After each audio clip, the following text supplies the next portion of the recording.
গাইনোকোমেশিয়ার যে বিষয়টি বুলিং এর কথা বলছিলেন সেই বিষয়টিও শুনছিলাম। কাউন্সিলিং করে পরবর্তীতে চিকিৎসা পদ্ধতি আসলে কি কি রয়েছে এর?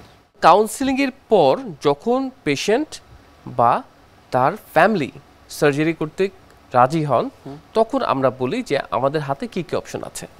প্রথমত আমরা যখন ওনাকে এক্সামিনেশন করি আমরা একটা গ্রেডিং করে ফেলি যে তার গাইনোকোমেশিয়াটা কোন গ্রেডের এবং আমার কি সার্জারি লাগবে। আবার এটা কি পিওরলি গাইনোকোমেশিয়া, এখানে কি খুব বড় কোনো গ্ল্যান্ড আছে নাকি শুধু ফ্যাট লাইপোমেশিয়া, সেটাও আমরা একটা সিদ্ধান্ত নিয়ে নেই।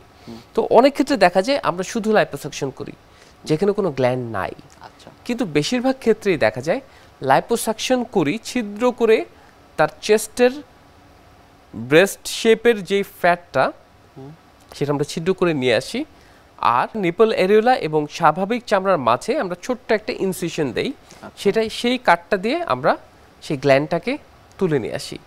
এর ফলে কোনো দাগ থাকে না। প্রথমত ছিদ্রের দাগটা কিন্তু সময়ের সাথে সাথে মিশে যায়।